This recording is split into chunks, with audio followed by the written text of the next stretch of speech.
بسم اللہ الرحمن الرحیم نحمده ونصلی علی رسوله الکریم اما بعد بسم اللہ الرحمن الرحیم۔ عزیز طلبہ، آج ہم شرح ملا جامی بحث التوابع کا سبق نمبر 7 شروع کر رہے ہیں۔ اس سبق میں ہم سب سے پہلے عبارت پڑھیں گے اور اس کے بعد پھر آج کے سبق کا خلاصہ اور پھر عبارت کا ترجمہ اور مختصر تشریح ہم پڑھیں گے۔ عزیز طلبہ، آج کی سبق کی ابتدا وقد یکون لمجرد ثناء سے ہے، تو عبارت پر آپ توجہ فرمائیں۔ وقد یکون لمجرد ثناء من غیر قصد تخصیص و توضیح نحو بسم اللہ الرحمن الرحیم، او لمجرد الذم نحو اعوذ باللہ من الشیطان الرجیم، او لمجرد التاکید مثل نفخة واحدة اذ الوحدة تفهم من التاء في نفخة فأكدت بالواحدة، ولما كان غالب مواد صفة المشتقات توهم كثير من النحويين أن الاشتقاق شرط في النعت حتى تأولوا غير المشتق للمشتق، ولما لم يكن هذا مرضيا للمصنف رده بقوله ولا فصل، أي لا فرق بين أن يكون النعت مشتقا أو غيره في صحة وقوع نعتا إذا كان وضعه أي وضع غير المشتق لغرض المعنى، أي لغرض الدلالة على المعنى الواقع في المتبوع عموما، أي في جميع الاستعمالات مثل تميمي وزمال، فإن التميمي يدل دائما على أن لذات ما نسبة إلى قبيلة تميم، وزمال يدل على أن ذات ما صاحب مال أو خصوصا، أي في بعض الاستعمالات بأن يدل في بعض المواضع على حصول معنى لذات ما، وحينئذ يجوز أن يقع نعتا، وفي بعضها لا يدل على ذلك، وحينئذ لا يصح جعله نعت، مثل مررت برجل أي رجل أي كامل في الرجلية، فأي رجل باعتبار دلالته في مثل هذا التركيب على كمال الرجلية يصح أن يقع نعتا، وفي مثل أي رجل عندك لا يدل على هذا المعنى فلا يصح أن يقع نعتا، ومثل مررت بهذا الرجل فإن هذا يدل على ذات مبهمة،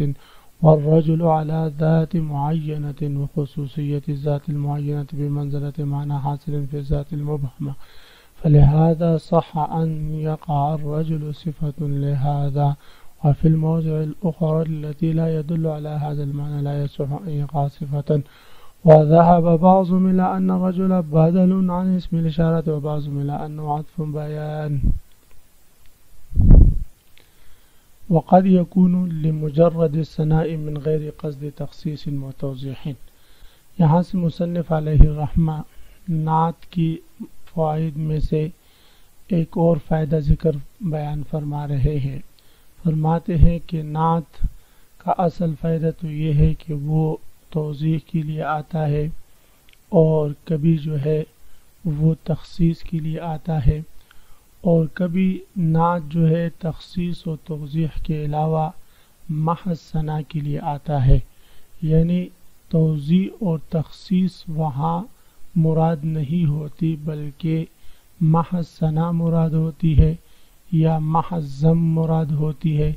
یا محض تاکید کے لیے اس کو لایا جاتا ہے۔ عزیز طلبہ، کب جو ہے نعت کو محض ثنا، محض ذم اور محض تاکید کے لیے لایا جاتا ہے، تو اس کے بارے میں یہ بات ذہن نشین رکھے کہ جہاں متبوع موصوف پہلے سے مخاطب کے ذہن میں متعین ہوں اور مشخص ہوں، تو وہاں پر پھر اس کی جو صفت لائی جاتی ہے وہ یا تو اس کی ثنا کے لیے لائی جاتی ہے، یا ذم کے لیے لائی جاتی ہے، یا تاکید کے لیے لائی جاتی ہے۔ تو مصنف علیہ الرحمہ نے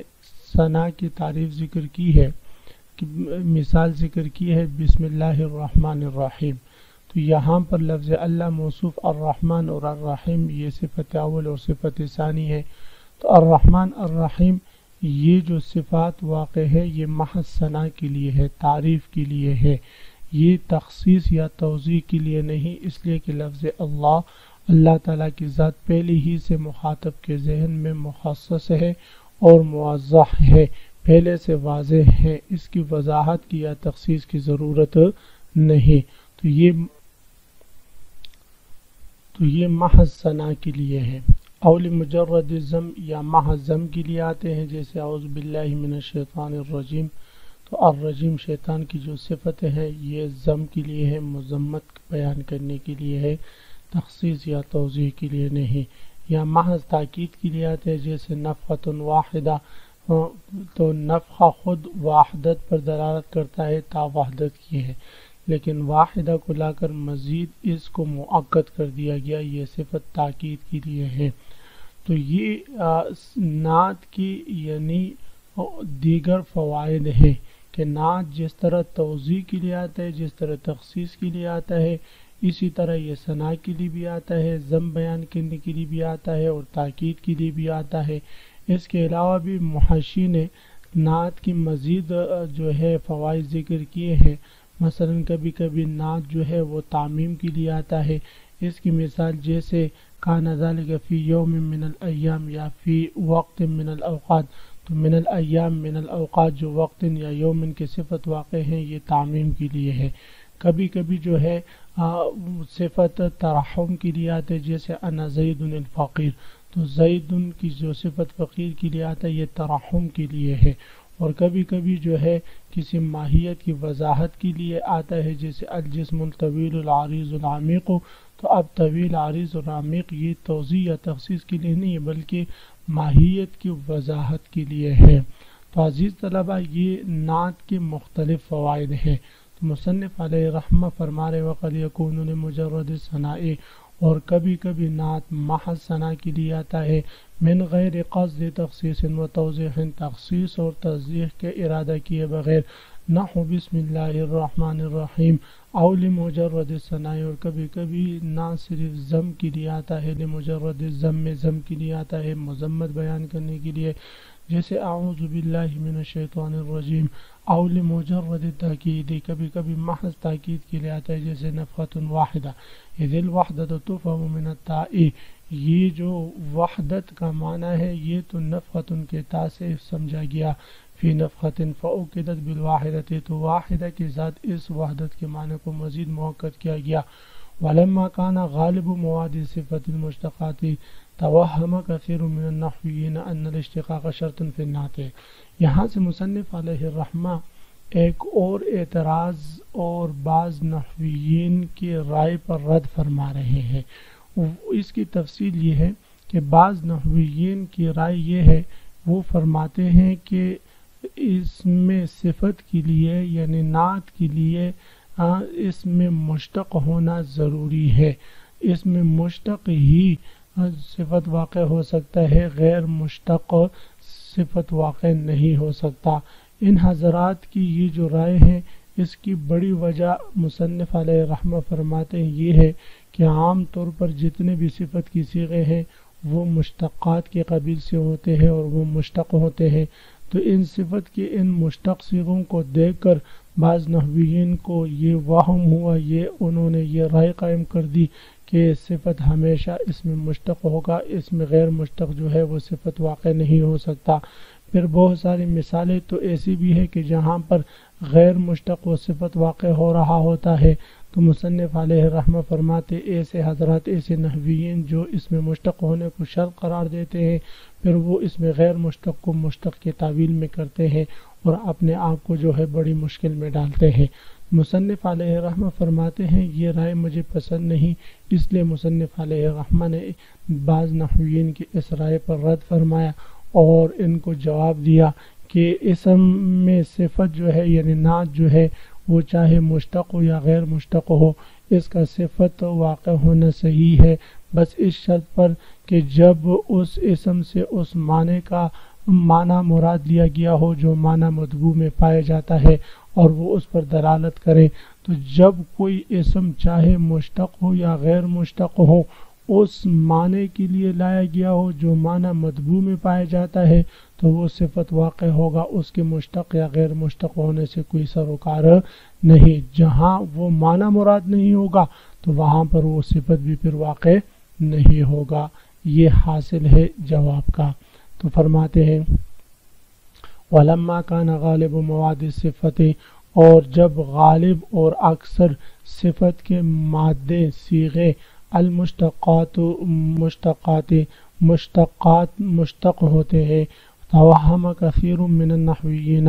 تو نحویین میں سے اکثر نے وہم کیا ان الاشتقاق شرط فی النعت، کہ مشتق ہونا نعت کے لیے شرط ہے، حتی تأول غیر المشتق الی المشتق، یہاں تک کہ انہوں نے غیر مشتق کو مشتق کی طرف معول کیا، اس میں تعویل کی۔ ولما لم يكن هذا مرضيا للمصنف، جب بعض نحویین کی، اکثر نحویین کی یہ رائے مصنف علیہ رحمہ کی پسندیدہ نہ تھی، ردہ بقولہ، تو مصنف علیہ رحمہ نے اپنے اس قول سے اس پر رد فرمایا اور فرمایا لا فصل ای لا فرق بین ان یکون النعت مشتقا او غیرہ، اس بات سے کوئی سروکار نہیں، کوئی فرق نہیں پڑتا کہ نعت یعنی صفت چاہے مشتق ہو یا غیر مشتق ہو، فی صحت وقوع نعتن، اس کے صفتوں کے واقع ہونے کی صحت کے لیے اس سے کوئی سروکار نہیں، چاہے وہ مشتق ہو یا غیر مشتق ہو۔ اذا كان وضعه ای وضع غیر المشتق لغرض المعنی، جب اس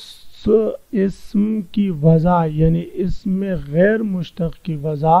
لغرض المعنی، اس معنی کی ادائیگی کے لیے ہو، ای لغرض دلالت علی المعنی، اس معنی پر دلالت کی غرض کے لیے ہو، الواقع فی المطبوع، جو معنی مطبوع میں پایا جاتا ہے، یعنی جب اسم غیر مشتق اس معنی پر دلالت کرنے کی غرض کے لیے وضع ہو جو معنی مطبوع میں پایا جاتا ہے، تو وہ صفت واقع ہوگا، چاہے وہ اسم غیر مشتق کیوں نہ ہو۔ پھر یہ معنی جو اس معنی، یہ اسم غیر مشتق جو اس معنی پر دلالت کرتا ہے جو اس کے مطبوع میں پایا جاتا ہے، یہ دلالت چاہے عمومی ہو یا خصوصی ہو۔ عمومی کا مطلب یہ ہے کہ جمیع استعمالات میں وہ اسی معنی پر دلالت کرے جو مطبوع میں پایا جاتا ہے، جیسے کہ تمیمی اور ذی مال ہے، تو تمیمی ہر اس شخص پر دلالت کرتا ہے جو تمیم قبیلہ تمیم سے ہو، اور ذی مال ہر اس شخص پر دلالت کرتا ہے جو صاحب مال ہو، اور ہر حال میں یہ اور عمومی استعمال اس کا اسی معنی کے لیے ہے۔ تو لہذا جب بھی یہ کسی کے صفت واقع ہوگا تو اس کا تمیمی ہونا وہ تمیمی ہوگا یا وہ مالدار ہوگا عام استعمالات میں، اور کبھی کبھی خصوصی استعمال ہوگا، تو جب وہ خصوصی استعمال اس معنی کے لیے ہو تو صفت واقع ہوگا، جب وہ خصوصی استعمال نہیں ہوگا تو پھر وہ صفت واقع نہیں ہوگا۔ عموماً ای فی جمیع الاستعمالات، چاہے یہ اس معنی پر دلالت جو معنی مطبوع میں پایا جاتا ہے یہ دلالت عمومی ہو، ای فی جمیع الاستعمالات، ہر استعمال میں ہو، مثل تمیمی و ذی مال، فإن تمیمی یدل دائما، اس لیے کہ لفظ تمیمی ہمیشہ دلالت کرتا ہے علی ان لذات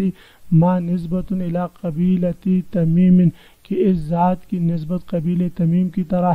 طرف ہے، وذی مال، اور ذی مال کا لفظ یدل ہمیشہ دلالت کرتا ہے علی ان ذاتا ما صاحب مال، کہ یہ جو ذات ہے اور یہ جس آدمی کی صفت واقع ہے وہ صاحب مال والا ہے اور وہ مالدار ہے۔ عزیز طلبہ، اسی کے ساتھ آج کے سبق کا اختتام ہوا۔ آج کے سبق کا خلاصہ یہ ہوا کہ ہم نے نعت کے مزید فوائد پڑھے کہ ما ثنا کے لیے آتا ہے، ضم کے لیے بھی آتا ہے، تاکید کے لیے بھی آتا ہے، تخصیص اور توضیح کے علاوہ اس کے ہم نے دیگر اور بھی فوائد پڑھے کہ تعمیم کے لیے بھی آتا ہے، اور اسی طرح جو ہے یہ ترحم کے لیے بھی آتا ہے اور ماہیت کی وضاحت کے لیے بھی آتا ہے۔ اور اس کے بعد ہم نے پڑھا کہ بعض نحویین نے نعت کے لیے اس میں مشتق ہونے کو شرط قرار دے دیا ہے، یہ بات ٹھیک نہیں ہے، اس میں غیر مشتق بھی صفت واقع ہو سکتا ہے۔ آپ حضرات اس سبق کو خوب غور سے سنیں سمجھیں۔ اللہ ہم سب کا حامی و ناصر ہو، آمین۔ وآخر دعوانا ان الحمد للہ رب العالمین۔